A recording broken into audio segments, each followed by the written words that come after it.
Hi everyone, welcome back to HeartSpeak Studio, a space where storytelling, psychology, healing, and pop culture collide. I'm your host, Prit, a social psychology PhD and a UX and market researcher in the entertainment and tech world. And today we're tuning into the very first episode of a brand new HeartSpeak series called Love Scripts: How Media Shapes the Way We Love. In this series, we'll be exploring the stories, scenes, and songs that quietly write the emotional blueprints we live by, the ones that shape what we believe about love, connection, conflict, and self-worth. We'll be unpacking the relationship dynamics we often romanticize on screen and asking, what happens when we start noticing them in ourselves? Because the truth is, media doesn't just reflect how we love, it teaches us how to love, for better or for worse. And today we're starting with one of the most emotionally complex shows of the last few years, The Summer I Turned Pretty, Season 3. Now, before we dive in, spoiler alert, if you haven't finished Season 3 yet, this is your cue to pause and come back later. But I definitely recommend catching up on The Summer I Turned Pretty because it's a wonderful show. But if you're ready to go deep, let's talk about why The Summer I Turned Pretty has captured so many hearts.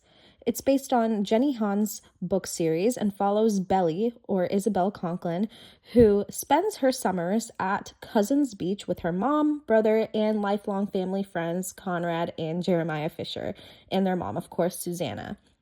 But beneath the surface of the beach glow and romantic nostalgia, this show is about so much more than a love triangle. It's a story about grief, emotional suppression, identity, family, first love, and the longing to feel chosen.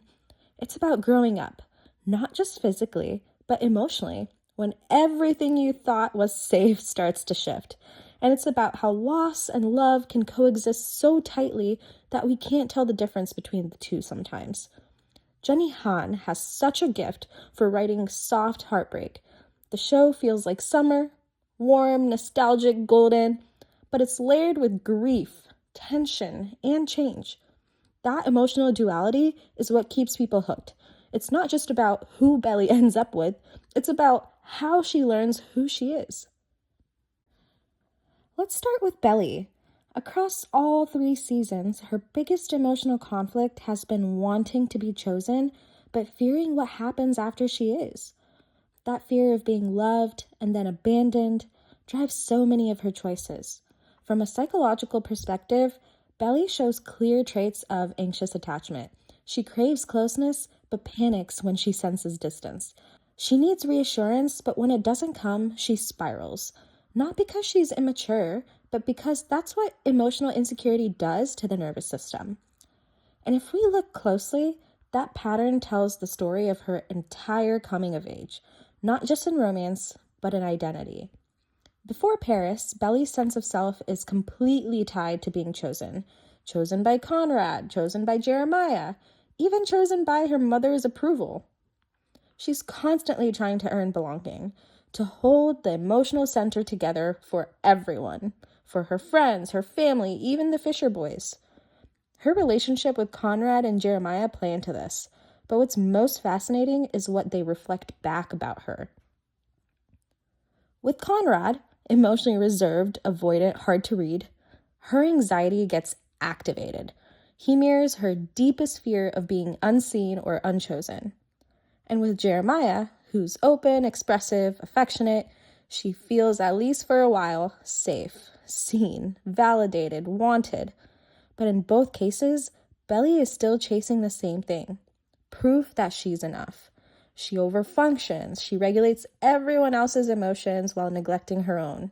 She tries to fix what's broken, make peace between the brothers, and manage her mother's expectations, all while quietly burning out. Her red flag, the one we don't talk about enough, is emotional self-abandonment. It looks noble. We call it being caring, loyal, loving enough for both of them. But in reality, that kind of love is exhausting. Because when you're constantly trying to earn affection, you stop receiving it freely. You start performing it. And then comes Paris. Paris is Belly's emotional reset, the quiet chapter where she finally meets herself outside of everyone else's story. No love triangles, no one to fix, no one to chase, just her learning to exist without being defined by who chooses her. In Paris, she's still Belly, sensitive, idealistic, romantic, but more grounded. She starts to realize that independence isn't isolation. It's not pushing people away. It's learning to stay connected to yourself while loving others. Now let's talk about the brothers. Because Belly's story doesn't exist in isolation, it's written in contrast to these two emotional worlds that orbit her, Conrad and Jeremiah. Conrad is the internet's favorite heartbreak. He's moody, brooding, mysterious, the slow burn, tortured soul archetype. Social media romanticizes his restraint, as if silence means depth, as if emotional distance equals passion. But from a relationship psychology lens, it's in early seasons, Conrad embodies avoidant attachment. Closeness triggers anxiety, the love feels like a threat to control. His silence isn't always poetic. Sometimes it's fear. He withholds affection not to be mysterious, but to protect himself and others from rejection. He loves Belly, but his love exists in fragments, in half-finished sentences and swallowed apologies. And yet, the restraint feels romantic to us because pop culture has conditioned us to chase emotional puzzles, right? We're told the one who hurts us most must love us most. He's just bad at showing it. That's the illusion of the wounded protector. We project meaning onto their distance, believing our love can unlock it. But Conrad's growth arc in season 3 challenges that. This season gives us something new with Conrad. Movement. Not a personality transplant, but the slow, shaky muscles of emotional expression finally warming up. And there's a myth that avoidants only change after they lose the person they love. Let's challenge that. Loss can be a catalyst, sure, but real change comes from 3 ingredients: awareness, regulation, and new behavior repeated over time. Conrad shows all 3 beginning to surface. So starting with awareness, he stops pretending distance equals strength. He names what he feels even when it's late and messy. Second is regulation. He tolerates discomfort instead of shutting down. And third is new behavior. He risks vulnerability, initiates repair, and shows up without controlling. So if early series Conrad was avoidance personified, pulling away, bottling up, this season gives us something we've never seen before, a man choosing to stay present through the discomfort. That pivotal beach confrontation after the bachelorette party is everything. It's not just a confession, it's a reclamation. He tells Belly, "I still love you. I never stopped." For Conrad, that's huge. That's the kind of emotional exposure he spent 2 seasons running away from. And right there on that windy shoreline, instead of hiding, deflecting, or pretending he's fine, he asks her to choose him. He knows she might not. He knows it could hurt, but he stays anyway. That's what growth looks like for an avoidant, holding emotional heat without disappearing. And that growth doesn't stop on that beach. Afterward, Conrad doesn't retreat into silence like he once would have. He pursues Belly, openly, honestly, not to pressure her, but because he finally understands that love without clarity only breeds pain. He names his feeling, even when it's messy. He refuses to erase what happened just because it's complicated. And then there's the wedding day. Belly is marrying Jeremiah. Conrad has already been asked by Jeremiah himself to leave for good. In the past, he would have done exactly that. He would have disappeared to avoid confrontation, convincing himself that silence was self-sacrifice. But not this time. This time, he walks into the storm one last time, choosing truth over discomfort. He goes to see Belly, not to beg or disrupt, but to speak the words he carried for years. Even when she asks him to leave before he can say anything, he stays. He chooses to share his truth anyway, not for an outcome, for closure. That's how you know he's grown.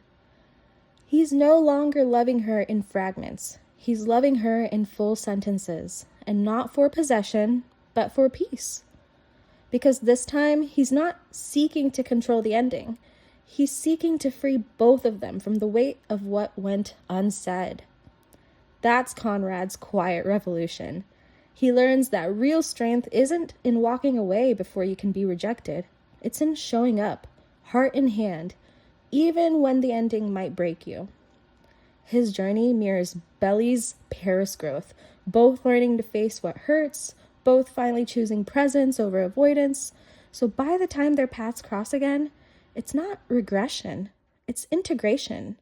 Two people who finally learned how to love without losing themselves.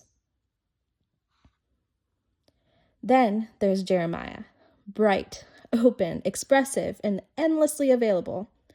He gives his affection freely, says what he feels, and shows up in all the right ways that we're taught to value. Eye contact, affirmations, physical closeness, consistency. At first glance, he feels like the safe choice, the antidote to Conrad's silence. But season 3 complicates that idea, because while Jeremiah feels emotionally available, he isn't always emotionally anchored. His love often stems from how love makes him feel about himself, and not from the deep connection itself. He didn't truly see Belly until she became desirable, until her new confidence validated something in him that had been waiting for approval. And that's the quiet setup for his later betrayal, not out of malice, but insecurity. Jeremiah's infidelity isn't about another person, it's about the mirror. It's about needing to feel wanted, chosen, admired, even when you already are. Because people who confuse validation with love can't hold loyalty when attention starts to fade. It's not about physical desire. It's about ego, the high of being seen again.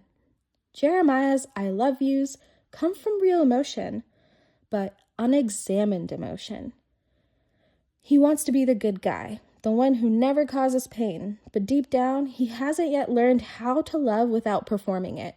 He's still chasing the dopamine of being adored, not the steadiness of being known. And that's why his love feels so intoxicating at first, because it mirrors what we all think we need: attention, affection, reassurance. But when life quiets, when love becomes ordinary and imperfect, that validation runs out, and so does the illusion of safety. Jeremiah's red flag, then, is emotional expression without regulation. It's when warmth turns into control, when closeness happens only on his terms. It's the anxious, preoccupied side of the same attachment coin Conrad carries on the avoidant end. So if Conrad represents avoidance and Jeremiah represents anxiety, Belly lives in the middle, the mirror that reflects both patterns back. She's drawn to the intensity of Conrad's silence and the reassurance of Jeremiah's warmth. But Paris teaches her this truth: safety isn't the absence of chaos, it's the presence of regulation. Somewhere between the two extremes, the one who used to run and the one who used to cling, Belly learns that secure love could actually look a little different. Now let's talk about the most important relationship in this entire series, and maybe the most under-discussed one, Belly and Laurel, because we can't understand Belly without understanding her parents' presence in her life, and Laurel is the parent she has the strongest relationship with, shaping her the most. Before Belly ever struggled to be chosen by someone else, she struggled to feel chosen by her mom. Laurel is fiercely intelligent, pragmatic, and protective, the kind of mother who leads with reason rather than reassurance. She wants the best for Belly, truly, but her love often comes wrapped in criticism. Where Belly leads with emotion, Laurel leads with logic, and somewhere between those two languages, love gets lost in translation. Belly's greatest ache with her mom isn't that she feels unloved. It's that she doesn't feel understood. She feels constantly evaluated, Like every choice, every reaction is measured against a quiet standard she never agreed to. And Laurel, she sees herself as saving Belly, protecting her from heartbreak. She watched her daughter fall into emotional chaos, first with Conrad and then with Jeremiah, and she tries to intervene to protect her from the same kind of pain she knows too well. But protection without empathy, it lands as rejection. Season 3 captures this perfectly. When Belly and Jeremiah get engaged, Laurel's disapproval isn't just worry, it's fear. Fear that her daughter is repeating her mistakes. Fear that she's choosing fantasy over foundation. But her words, sharp, rational, laced with disappointment, only push Belly further away. That explosive argument where Belly storms out to live with Jeremiah, it's not really about the engagement at all. It's about validation. It's about a daughter finally saying, I need you to see me, not fix me. And a mother silently saying, I'm scared to lose you to the same kind of love that once broke me. That's the tragedy and the beauty of Laurel and Belly. Two women who love each other deeply, but speak different dialects of love. Laurel's love is protective, structured, sometimes cold on the surface, but warm at the core. Belly's love is emotional, impulsive, idealistic, the complete opposite. And when they collide, it's not because they don't care. It's because they're too similar in their intensity and too wounded to meet each other where they are. So when Belly leaves, it's both rebellion and grief. She's not just leaving her mom's house. She's leaving the version of herself that always sought approval. And Laurel's heartbreak isn't just about the relationship. It's about watching her daughter walk into a fire she already knows the ending to. But here's what makes their relationship quietly beautiful. Even in silence, there's love. Even in distance, there's longing. And even in conflict, there's healing. The painful process of two women learning that love without listening will always sound like criticism. Let's move on to the real emotional center of the story, which isn't Belly or even the love triangle, it's Susanna's death. Grief in this show isn't just an emotion, it's a living presence. It hovers in every conversation, lingers in every hesitation, and shapes every choice long after she's gone. It's the invisible fourth character in every scene. But to understand the grief, we first have to understand Susanna's power while she was alive. Because if you've been deep in the social media theories, the TikTok and Reddit analyses, you know there's a growing conversation about how Susanna, with all of her warmth and charm, quietly controlled the emotional ecosystem of Cousins Beach. She wasn't overtly manipulative. She didn't need to be. Her influence worked through expectation, through carefully placed words, through the soft insistence of how things should be. She had a way of curating people, especially her sons and even Belly. There's this unspoken theory that Susanna was the original architect of this emotional mess, not intentionally, but through her idealized visions of love and family. She wanted everything and everyone to fit into her version of harmony. She saw Jeremiah as the light, the nurturer, the one who would carry her joy. She saw Conrad as the deep soul, the protector, the steady one, but also the one most burdened by emotion, most in need of control. And she saw Belly as the sunshine, the symbol of innocence, youth, and hope. So in her subtle way, she shaped how each of them thought they should love, should feel, and should behave.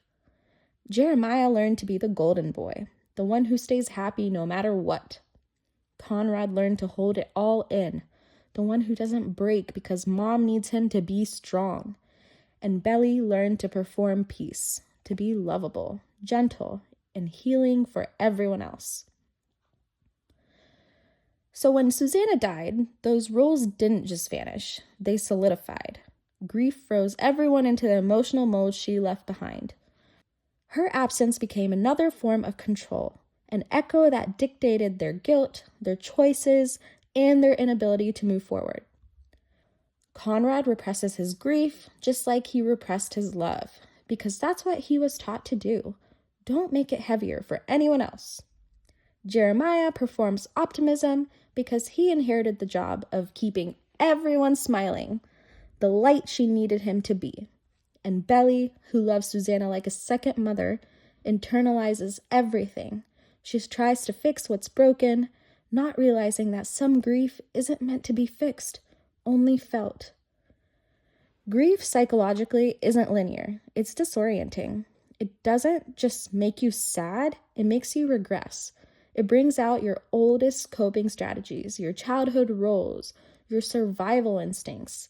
And in The Summer I Turned Pretty, every character is doing exactly that. Conrad returns to isolation, Jeremiah returns to performing, Belly returns to caretaking. That's why so many of their choices look messy, because grief makes you messy. It collapses logic, collapses time, collapses boundaries. It makes people try to recreate what's been lost, often through relationships, through intensity, through trying to make someone stay when nothing does. So when Belly throws herself into Jeremiah, or when Conrad pushes her away while secretly aching for her, it's not just love, it's grief wearing a disguise. It's the ache of three people trying to find safety in each other when the person who once made them feel safe is gone. And the haunting brilliance of the story is that Jenny Han doesn't villainize any of them for it. She doesn't moralize grief, she just shows it. Quietly, disorganized, tender, and heavy. Because the truth is, Susanna's shadow isn't just the pain of her death, it's the pressure of her perfection, the invisible hand that still guides the way her children and even Belly believe love is supposed to look. Grief didn't just break them, it bound them, to her, to each other, and to a story they don't yet know how to rewrite. Let's break down the major themes, because this is where HeartSpeak Studio and The Summer I Turned Pretty overlap the most. Each theme reflects a truth we all live through at some point, the messy intersection of love, identity, loss, and growing up. Number 1, grief and emotional suppression. We often think healing means moving on, but grief doesn't go away, it transforms us. In The Summer I Turned Pretty, grief isn't just about Susanna's death, it's about the death of innocence, of what used to feel safe. Every character is grieving something different. Conrad is grieving control. He's desperately trying to hold everything together because falling apart feels like failure. Jeremiah is grieving security. He masks his pain with optimism, becoming the emotional glue that keeps everyone from collapsing. Belly is grieving belonging. She's lost the home, both literal and emotional, that once made her feel seen. Laurel also is grieving identity. She's not just mourning her best friend, she's mourning who she was when Susanna was alive. Grief psychologically scrambles your emotional compass.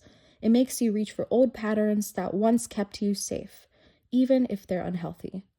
And that's what we see in every dynamic this season. People trying to reassemble their lives around a grief that keeps rewriting the rules. The lesson? Healing isn't about forgetting what broke you. It's about learning to feel everything and still choose to stay open. Number 2, identity through others versus identity for yourself. Belly's entire arc this season is about identity. For 2 seasons, her worth has been reflected back to her through other people's eyes, mostly through the gaze of the Fisher boys. But season 3 forces her to ask, who am I when no one is choosing me? Because Belly's identity has been shaped by contrast, by how Conrad saw her, how Jeremiah adored her, how her mom criticized her. There's a familiar trap in real life too. So many of us grow up defining ourselves by how we're seen, as the responsible one, the soft one, the ambitious one, the pretty one. We internalize those labels and call them identity. But real selfhood starts when those mirrors disappear. So when Belly leaves home, when she fights with Laurel, when both brothers pull away, that's her reckoning moment. She has to meet herself without validation. That's what individuation looks like. The painful, beautiful process of realizing you're not who people expect you to be, and that's okay. Number 3, seeking safety in chaos. One of the most psychologically rich themes of The Summer I Turned Pretty is how it explores the addiction to emotional chaos. If you grew up around unpredictability, emotionally unavailable caregivers, volatile communication, or inconsistent affection, then calm can actually feel unsafe. That's what we see in Belly. She's drawn to Conrad's emotional volatility, not because she likes being hurt, but because her nervous system recognizes that pattern. To her, chaos feels familiar, and familiarity feels like home. So even though Jeremiah offers her consistency, part of her resists it because peace feels foreign when you've only ever known intensity. That's something media often glamorizes. The it's complicated relationships, the on and off tension, the heartbreak that's supposed to prove how deep it is. But The Summer I Turned Pretty shows us the psychological truth. Chaos can masquerade as chemistry when what we're really seeking is regulation. Number 4, communication styles in young love. Avoidant meets anxious. It's the perfect storm, and it's the core of both the Fisher boys' dynamics with Belly. Conrad withdraws when he's scared, Belly pursues harder. Jeremiah overcommunicates when he's anxious, Belly feels smothered. Everyone's trying to love from their own attachment wounds. That's what makes season 3 so emotionally intelligent. It doesn't frame these miscommunications as immaturity, but as fear. Fear of loss, fear of rejection, fear of being too much or not enough. And that's what most of us forget. We don't talk the same language in love. Some people communicate to connect, others communicate to protect.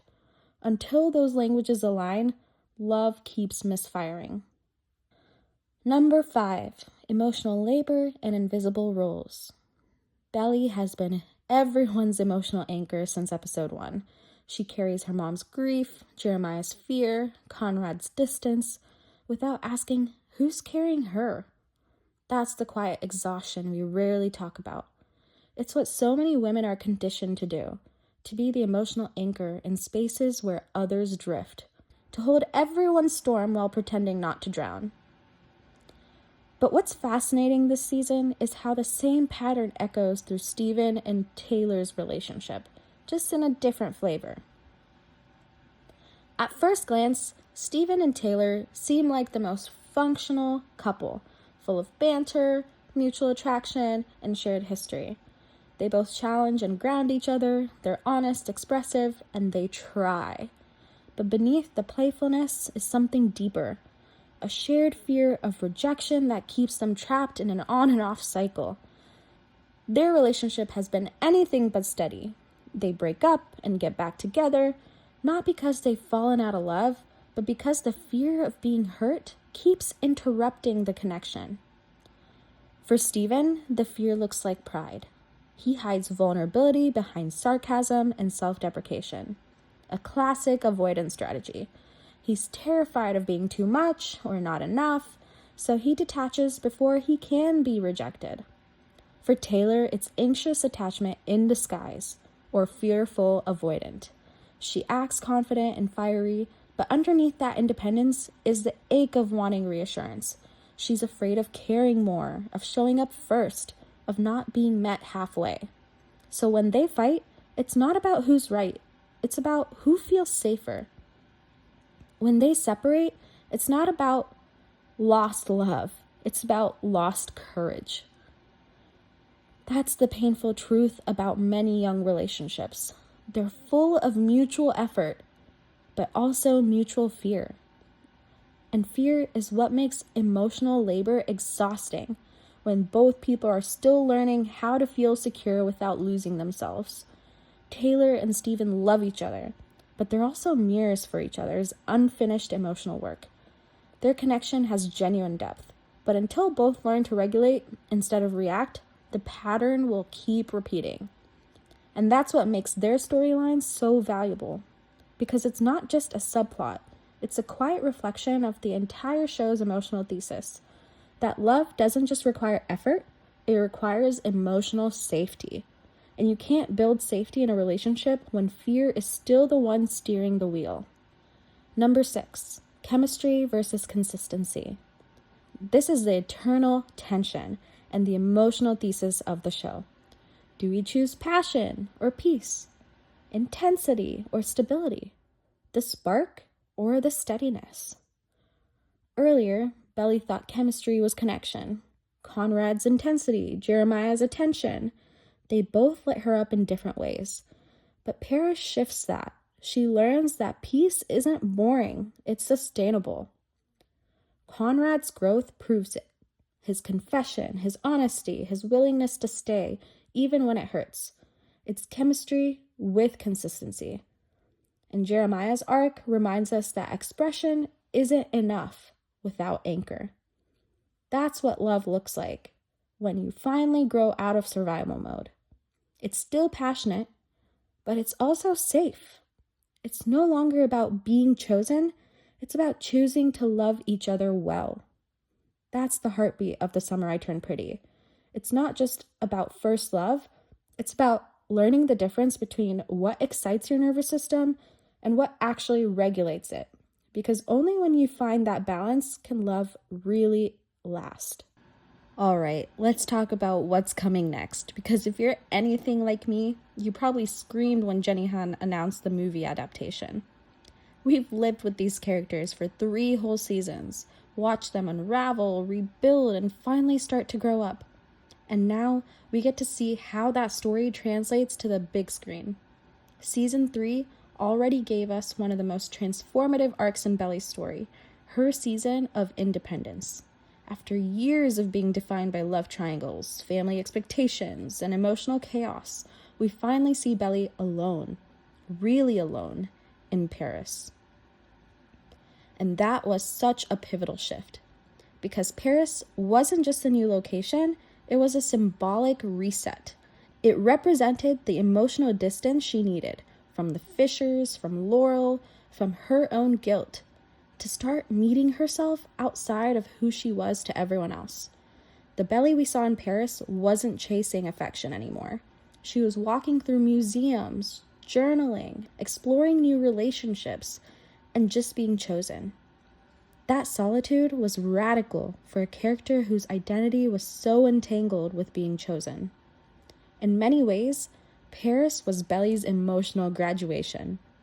From needing love to define her, to realizing that love can reflect her growth. Then, of course, there's her choice of Conrad at the end of season 3. The moment that reignited the biggest debate in the fandom. Because after all that growth, all that time, all that hard won self-awareness, she chose the person who once hurt her the most. But maybe that's the point. Because healing doesn't always mean walking away. Sometimes it means coming back to something familiar with clearer eyes and stronger boundaries. When Belly chose Conrad, it didn't feel like the naive, impulsive decision from earlier seasons. It felt like an act of acceptance, of both of them, and of herself. She wasn't choosing him to feel validated.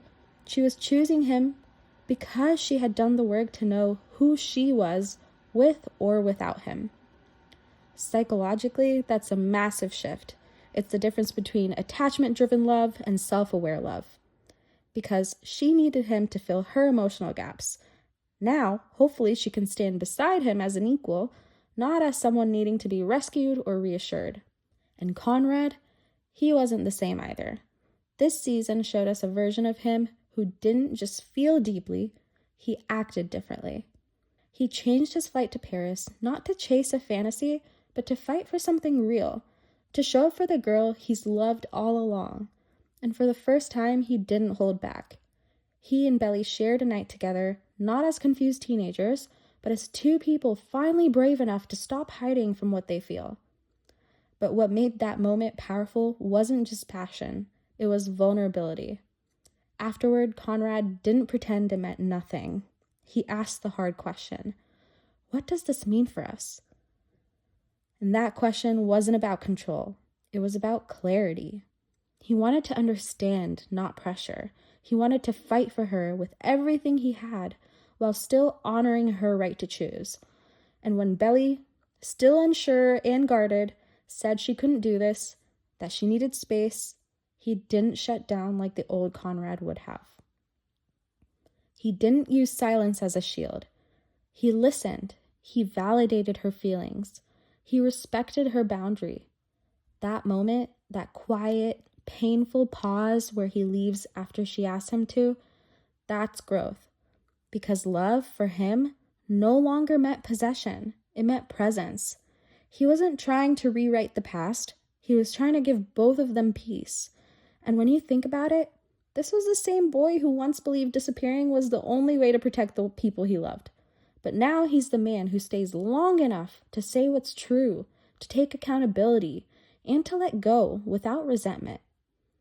That's the arc we don't see enough in love stories, where strength isn't walking away first, but staying long enough to tell the truth. So if the show was about becoming, the movie, I think, will be about the integration. Integration, not just resolution.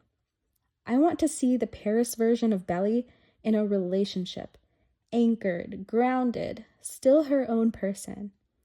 I want to see Conrad practice what he's learned, presence when life gets quiet, communication when fear creeps back in. And I even want to see Jeremiah have his own reckoning, not as a villain, but as someone learning that validation isn't the same thing as connection.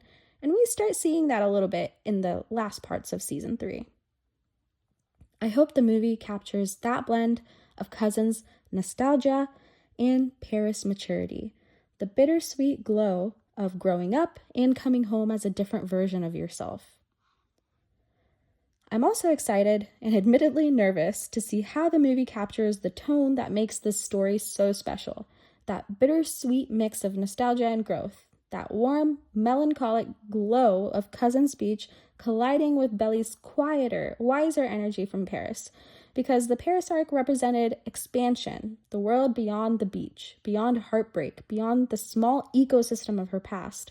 So the movie has a really beautiful opportunity to visually and emotionally weave those two worlds together, to show how you can return home changed, how you can love someone again, but not lose yourself this time.